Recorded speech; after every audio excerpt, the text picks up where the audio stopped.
Have you seen the news? There is a lot of talk right now about inflation. In fact, people are starting to wake up to the possibility of hyperinflation. What's that even mean?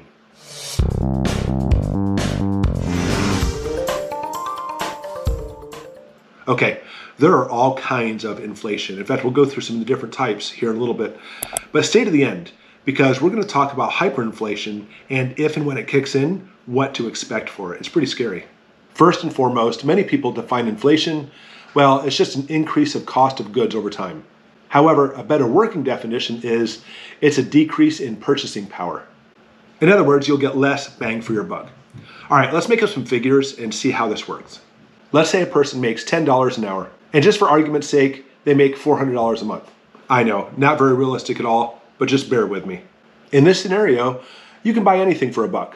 A loaf of bread for $1, a bag of chips for $1, a head of broccoli for $1, and so on. Again, just to make it easy, everything cost, well, $1. In fact, in reality, before all this inflation started kicking in, you could actually get a lot of things for $1. Even the dollar stores were $1, which are now up to $1.25.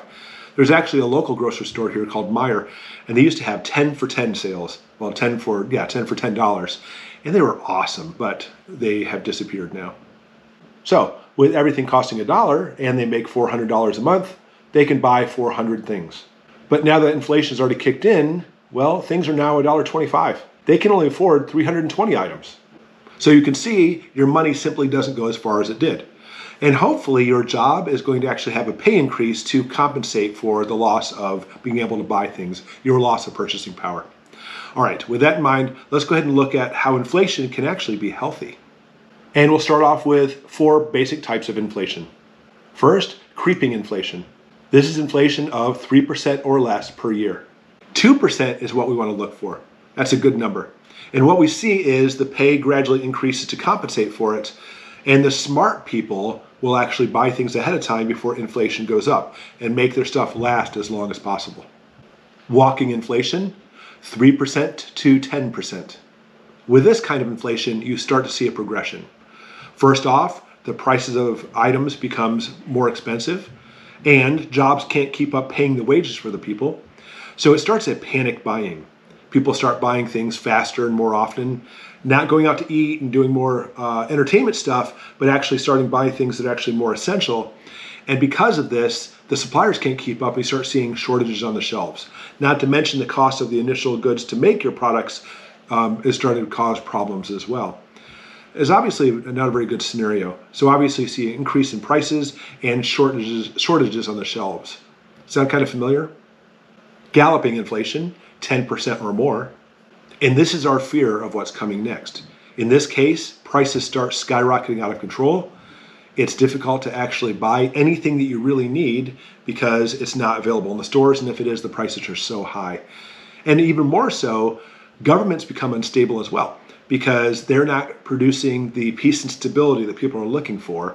And then to make it worse, foreign investors stop investing in your country and it starts to crash your economy. And lastly, hyperinflation. More than 50% inflation per month. This is that worst case scenario I've been warning you about, and we've been hoping and praying we don't get there. Best example is in the 20s in Germany. And because of war, that's usually why this happens, by the way, is because of war, the government, like Germany, will start printing out massive amounts of their own money to be able to pay for whatever they need to as far as war or anything in the economy back home. And they print out so much that basically it devalues the money, it becomes worthless.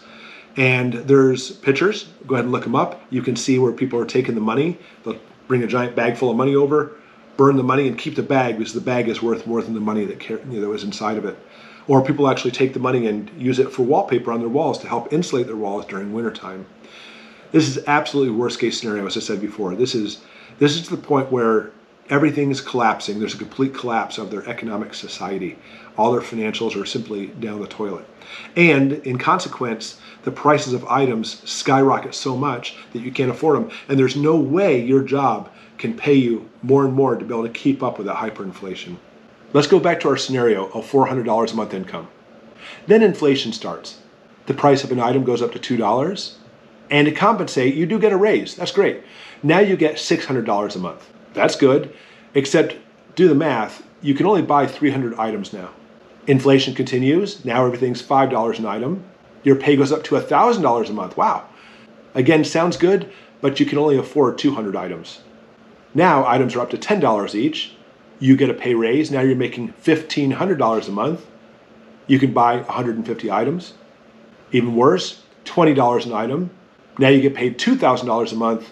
You can only afford 100 items. And this continues to the point where maybe you can only afford 1 or 2 items for your whole house. And we're talking about food. We're talking about the very basics. It's absolutely scary stuff. However, some people become rich. Farmers, because they're the ones making the food, raked in the bucks during the time. Essential items people were looking for, they had it.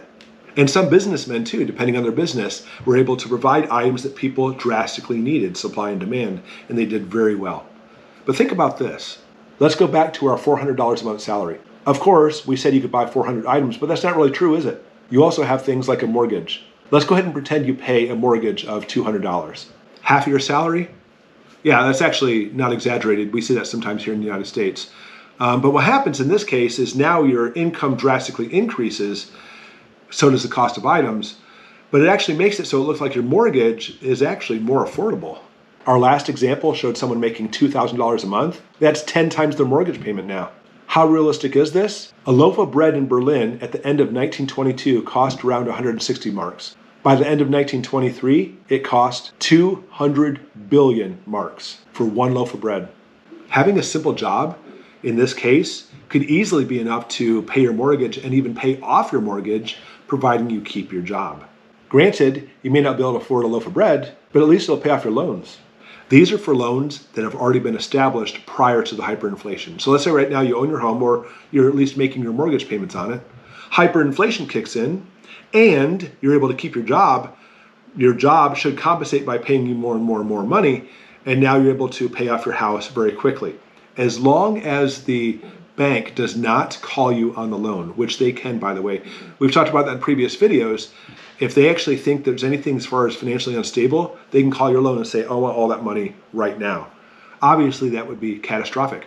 It's not uncommon to talk to somebody who bought their house like 40, 50 years ago, and they'll tell you their mortgage payments are only like 180 bucks a month, something incredibly small. That's because inflation makes it so the mortgage payments actually become more manageable as time goes on. But when hyperinflation kicks in, again, if you keep your job and you can afford to live and survive and eat food, you should be able to pay off those loans very quickly, but you'll never get any new loans during this time. But this only goes for loans that have actually already been established, as I said. And this is something I say too when it comes to depression or hyperinflation. The only people who are going to survive this are people who have hard assets, actual physical items. We're not talking about money in stock markets or IRAs or retirement funds. It could easily be wiped out. That's what happened in Germany. Or crypto, forget it. I wouldn't even think about owning crypto right now, because only hard items, that things you can actually sell perhaps or trade to get food, are the only things that can be worth anything. But again, you also have to be able to keep your job. To compensate for this, there's less people in the workforce. A lot of people got fired. And as time went on, the people who kept their jobs got paid more. Are you seeing the connection? There's not as many people in the workforce right now. There's massive unemployment. The prices of food and products have skyrocketed. All of this is in a connection with this. And the people who do have their jobs, people are actually saying, I want to get paid more now. Of course they do, because they want to be able to afford the things because inflation occurs. We're seeing that all over in the news. All of this is connected, leading to hyperinflation. Here's a chart with all the inflation rates for the last decade. More specifically, you can see from March 2021 to March 2022, we've seen the highest inflation since 1981, 8.5%. The year before that, 7%. This is so high. If it continues, as we saw before, next step, galloping inflation. You do not want to go there. Okay, also in the news, literally just came out today, Social Security is planning an increase for people, well, on Social Security, an 8.9% increase. That's great. Think about this. The inflation for the last year has been 8.5%, but now they're looking at an 8.9% increase. Or is that good? Think about this. They've just had to go through a whole year without that 8.9% increase, so they weren't able to keep up with their bills.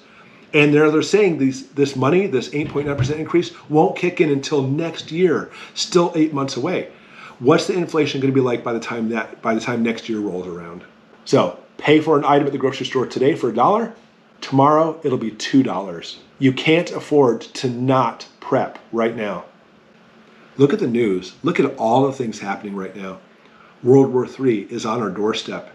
We're looking at gas prices through the roof. And I know they've actually come down a little bit. It's like, take a breather. But that's just a breather. Watch the markets. It's supposed to skyrocket again. Food shortages, prices of food going out of control, massive unemployment. And furthermore, if you can keep your job, your pay raises aren't enough to keep up with the inflation that's already taking place. It's scary times we're in right now. And the only way to do, as I mentioned before, is prepare now, because there's far worse times coming, especially if we hit hyperinflation. But you know what? I'll always tell you, it may not happen. Hyperinflation may not kick in. But you know what? If you bought 10 extra cans of corn, the corn's not going anywhere. You've now prepared yourself, and you actually save money because you bought them now for $1, or now $1.25. And when they're $2 to $3 in the future, you already have your corn or whatever food you want, and it's actually going to work out better for you. All right, anyway, hyperinflation, I hope you better understand it now, because people kind of roll that term all around and say, oh, hyperinflation's already here. No, it's not here. But from what we see, it's coming, and you need to be prepared. I'm sorry, I can't afford a $200 billion piece of bread. Loaf of bread, that's the staples, the basics to get you through. You can't even afford them. So start prepping now and start preparing for this. And hopefully it won't come, but if it does, at least you'll be prepared so you don't live in fear. Thanks so much for watching, and go ahead and check out this next video on prepping.